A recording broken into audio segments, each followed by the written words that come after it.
Welcome to the Biomaterials Lab. Safety is a first priority, so always ensure to wear proper personal protective equipment on you while you're working in the lab, which includes the lab coat, safety glasses, and gloves. For further safety information, please visit safety.rice.edu.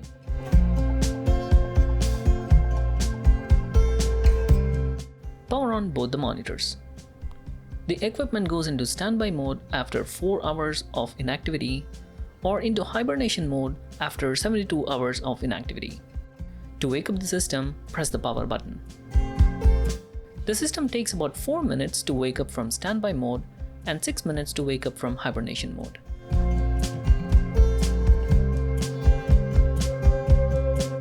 The interface has 3 primary tabs: the image, archive, and settings.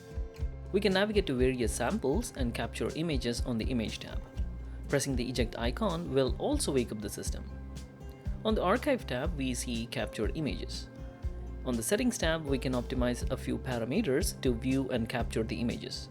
While the system is warming up, let's look at the settings tab. On the first section, we have mode and intensity.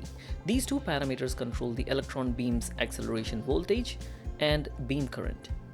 All materials mode provide the lowest voltage of 5 kV and is suitable for all samples.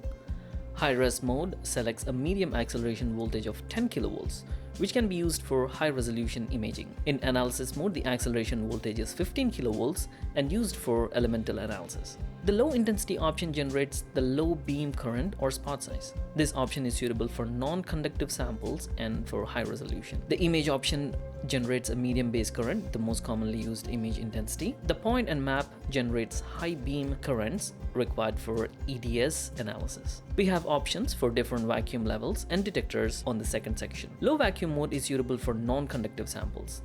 Medium vacuum mode is most commonly used mode for imaging semiconductive and conductive samples. High vacuum mode is suitable for SED imaging if needed. The Phenom has 2 kinds of detectors: a backscattered electron detector and a secondary electron detector. In BSD full mode, the image contrast is due to the sample composition. In Topo A, the contrast in the image is due to the sample topology along x-axis, and in Topo B, topography along y is accentuated. The secondary electron detector generates images by detecting low-energy secondary electrons. These images show topographic details of the sample. The mode is available only in high vacuum mode. In the next section here, we have options to change the quality and resolution of acquired images.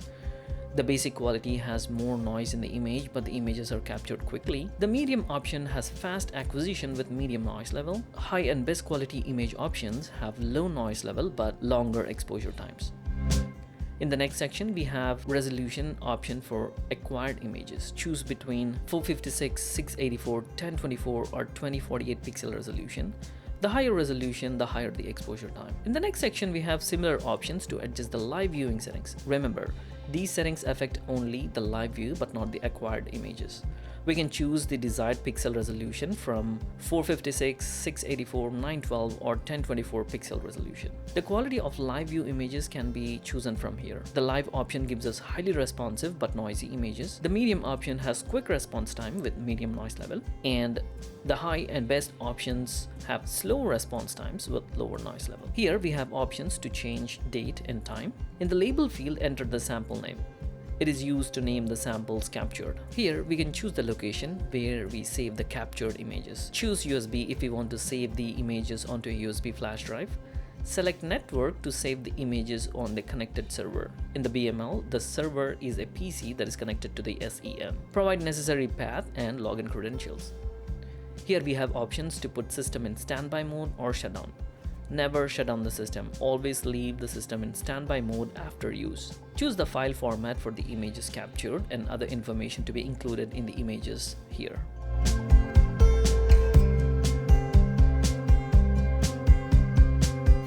After the system warm-up is completed, click on the eject icon to open the door. Clicking the eject icon during the warm-up process will not interrupt the warm-up process. Now, carefully remove the sample holder to load our samples. Insert the stub pins into the holes on the mounting surface using tweezers. Make sure that the stub is inserted so that the bottom of the stub is seated on the mounting surface.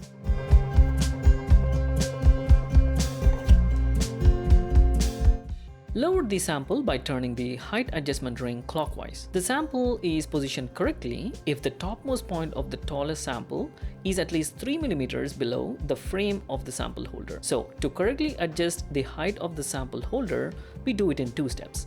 Step 1. Lower the platform until the top surface of the tallest sample is in the same plane as the frame of the sample holder. Step 2. Lower the sample by 3 millimeters more. Each of the vertical markings on the adjustment ring corresponds to half a millimeter. So rotating the adjustment ring by 6 marks will lower the sample by 3 millimeters. The best resolution is obtained when the sample is positioned around 3 millimeters below the holder surface, but the resolution remains good at longer working distances too.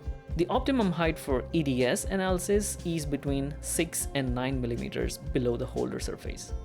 A good trade-off for imaging and analysis is around 6 mm below the holder surface. Here are some of the safe practices to remember while working with the equipment. Always wear gloves while handling the sample and the sample holder. Prepare the samples externally to prevent contamination of the SEM. Firmly attach the samples using carbon tape or suitable adhesives. Use compressed air to remove loose particles. Samples must be completely dry. Check the sample height. It is very important that the top of the sample is below the top of the sample holder frame. The sample will be destroyed and could cause severe damage to the equipment if the sample is positioned above the top surface of the sample holder. Now place the sample holder into the holder slot and click on the eject icon to close the door.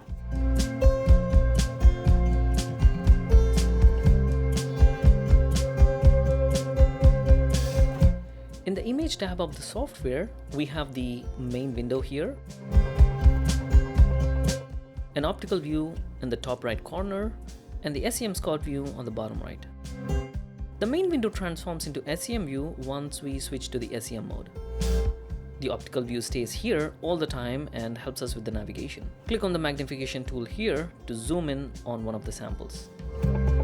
We can zoom in on the main view as well using the mouse wheel.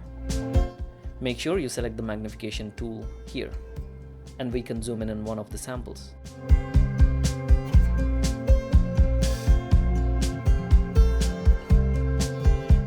We can adjust the brightness and contrast in the optical view by clicking on this tool here, and we will use the same to adjust the brightness and contrast when we are in the SEM mode.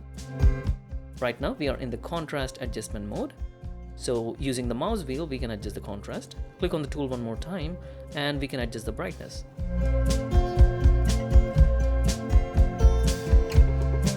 We can adjust the focus using focus tool here. It's going to be a manual focus. Using these focus, brightness and contrast parameters, the initial SEM view will be generated. Click on this icon to switch to SEM mode.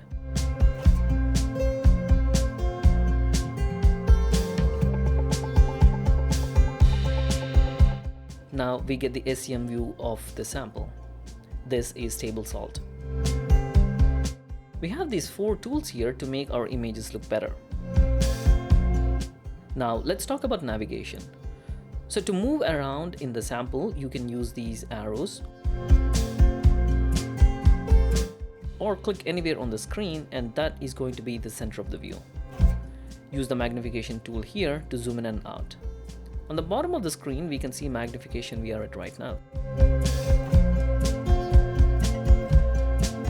We have this magnification set to F, which means we are doing fine magnification. Click on it one more time so that we can do coarse magnification.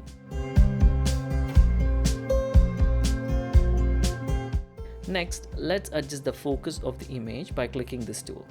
Here we see letter A. It means it's in automatic focusing mode. Click on the focus tool for it to automatically adjust. Looks like the automatic focusing did not do a good job. So let's switch to manual focus. Press and hold the tool for 2 seconds, and now the letter A disappears, which means we are in manual focus. Using the mouse wheel, we can adjust the focus and make the image look better. Click on the tool one more time to switch to fine focusing mode for precise adjustment. The next tool we have here is the brightness and contrast. Since we see letter A, the system will automatically adjust the brightness and contrast for us. Click on it. If you want to switch to manual mode, press and hold for 2 seconds. We can adjust the contrast manually now. Click on it one more time to manually adjust the brightness as needed.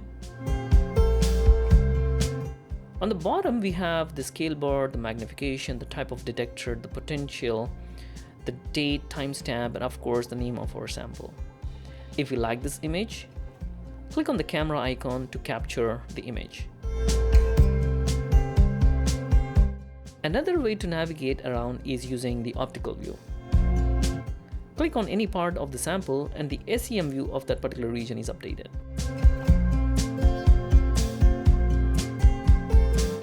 Let's navigate to a different part of the sample.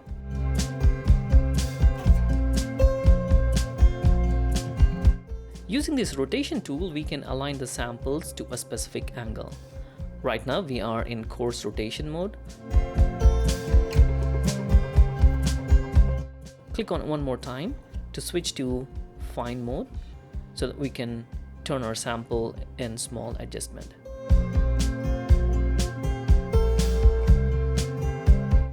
And click on the center so the sample is in the center of view. I'm zooming in further so that we are at 500 times magnification. Use this magnification tool to zoom out of the optical view. To navigate to a different sample, click on the second sample. The SEM view will be generated wherever the green crosshair is. Looks like the sample is not in perfect focus, so let's try the automatic focusing. Press and hold the focus icon for 2 seconds to switch to automatic mode. Click on this tool for one more time to automatically focus. And looks like our image is much crisper. To measure the thickness of fibers, we can click and drag and we can see an annotation on the screen which gives us the quick measurement of that particular distance. The moment we let go of the mouse button, the measurement disappears. Let's zoom in further. So now we have zoomed in 2500 times and we can accurately measure the width of these fibers.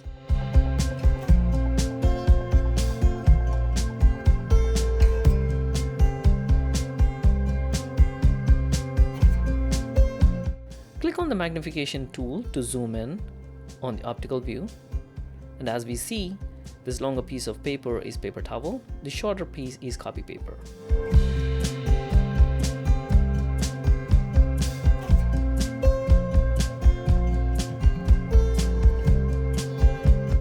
Now let's go to our last sample. Using the magnification tool, let's zoom out of the optical view and click on the third sample here.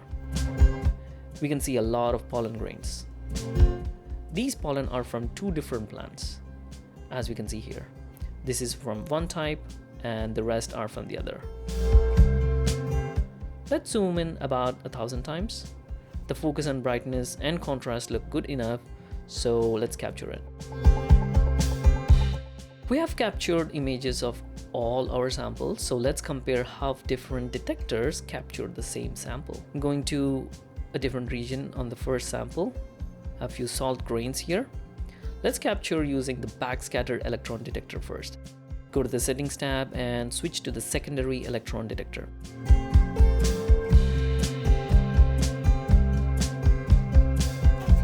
So this is how the image looks with this secondary electron detector.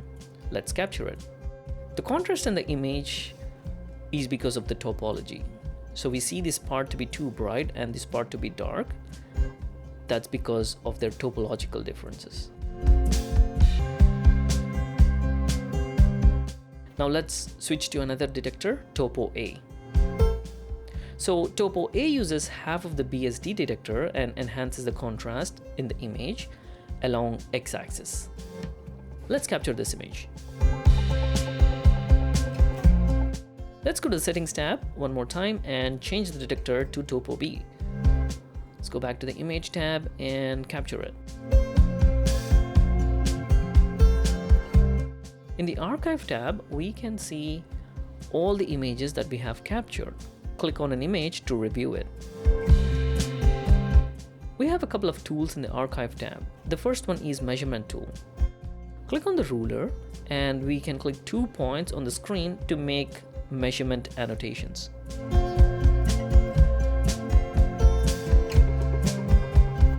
Click on the save icon to save a copy of the image with the measurement. So here is the original image, and this is a copy with the annotation included. The other tool is for comparing multiple images. Let's compare the images from different detectors using this tool. So this was captured using the BS detector. Let's pin the image and compare the next image, which was captured with SED detector. Clicking on the second image flips back and forth between the pinned image and the new one. Here we are comparing BSD with Topo A detector, and now we are comparing BSD with Topo B detector. Now let's explore the element analysis option. Go to the settings tabs and make sure we switch to the analysis mode for the potential, and we'll switch back to the BSD detector. Let's navigate to the part of the sample where we want to do the elemental analysis. Launch the Pro Suite software and click on the element identification.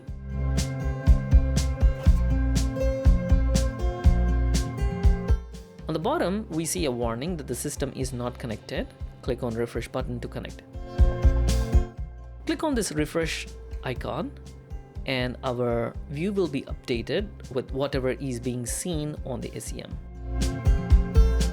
We can do element analysis in two modes: target mode and area mode.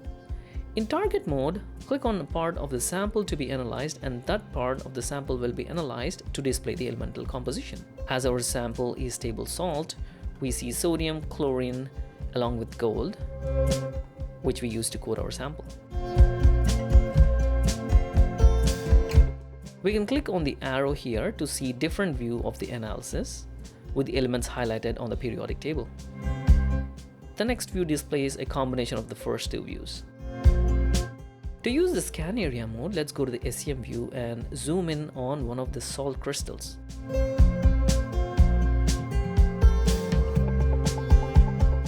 Looks like the image is not focused, so let's bring it into focus.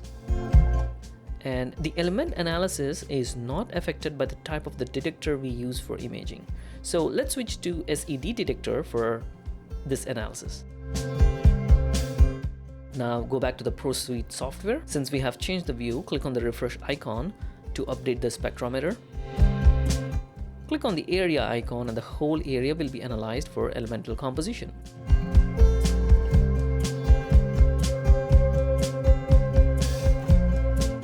To save the project, click on Save Project, browse to the folder on the computer and save the data. We can see the report generated here. So this is the information that we have. The first image is a spot analysis.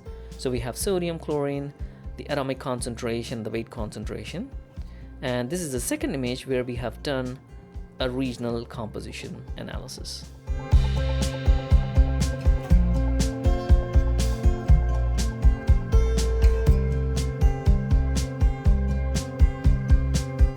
After capturing the images and completing the elemental analysis, zoom out of the sample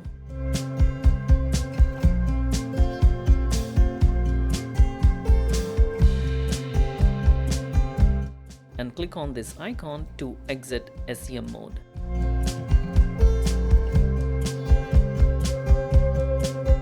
Click on the eject icon and press yes to remove the sample holder.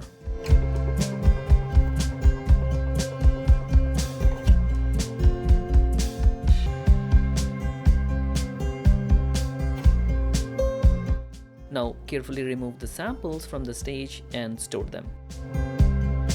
Using the height adjustment knob, move the stage to the highest position and put the sample holder back into the Phenom.